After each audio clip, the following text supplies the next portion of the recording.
यह कहानी है एक रात की, जब कालरात्रि एक्सप्रेस नाम की एक ट्रेन अपने निर्धारित समय से देरी से चल रही थी। ट्रेन को उत्तराखंड के एक छोटे से पहाड़ी स्टेशन त्रिलोकपुर पहुंचना था, लेकिन रात गहरी होती जा रही थी और जंगल के बीचों बीच ट्रेन धीमी होती जा रही थी। ट्रेन के डिब्बे लगभग खाली थे। सिर्फ 5 यात्री थे, एक बूढ़ा आदमी, एक नवविवाहित जोड़ा, एक कॉलेज की लड़की और एक टीटी। सब कुछ सामान्य लग रहा था, जब तक ट्रेन एक सुनसान, उजाड़ जगह पर अचानक रुक नहीं गई। टीटी ने उतरकर देखा कि पटरी पर कोई बाधा नहीं थी, फिर भी ट्रेन रुक गई थी। उसने ड्राइवर से पूछा, क्या हुआ? ड्राइवर की आंखें डर से फैली हुई थी। उसने कांपते हुए कहा, वो एक औरत ट्रैक पर खड़ी थी, सफेद साड़ी में, और उसकी आंखें लाल थीं, जैसे अंगारे। टीटी को यकीन नहीं हुआ। वह खुद देखने के लिए आगे बढ़ा, लेकिन कोई नहीं था। वह लौटकर आया और कहा, कोई नहीं है, तुमने भ्रम देखा होगा। लेकिन तभी ट्रेन की बत्तियां झपकने लगी, और फिर पूरी ट्रेन में अजीब सी ठंड फैल गई। लड़की जो अकेली थी, उसके डिब्बे से अचानक चीखने की आवाज आई। सब दौड़े उसकी ओर। दरवाजा अंदर से बंद था। जब किसी तरह दरवाजा तोड़ा गया, लड़की बेहोश पड़ी थी और उसकी गर्दन पर पंजों के निशान थे, गहरे और काले। बूढ़ा आदमी कांपते हुए बोला, मैंने सुना है, इस जंगल से जब भी ट्रेन गुजरती है रात को, तो चुड़ैल रास्ता मांगती है।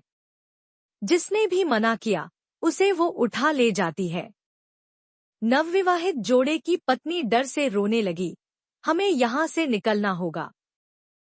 टीटी ने ड्राइवर से कहा, ट्रेन चलाओ, अब एक पल भी नहीं रुक सकते।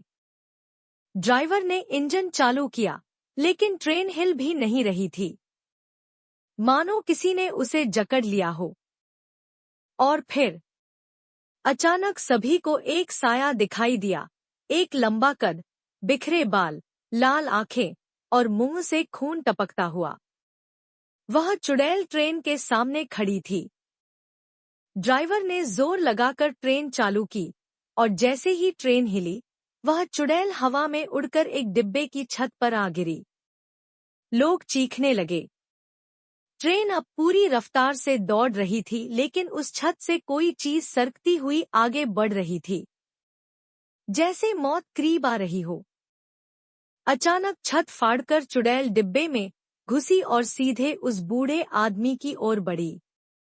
लेकिन बूढ़ा आदमी मुस्कराया और बोला, मैं तुम्हारा इंतजार कर रहा था, रुक्मिणी। सब चौंक गए। चुड़ैल अचानक थम गई। बूढ़ा आदमी आगे बढ़ा और कहा, मैंने तुमसे वादा किया था कि अगर मैं जिंदा बचा, तो तुम्हारी आत्मा को मुक्त करूंगा। इतना कहकर उसने अपनी जेब से एक ताबीज निकाला और चुड़ैल की ओर फेंका। जोरदार चीख के साथ चुड़ैल धुएं में बदल गई और हवा में गायब हो गई। ट्रेन अब धीरे धीरे चलने लगी और स्टेशन की ओर बढ़ गई।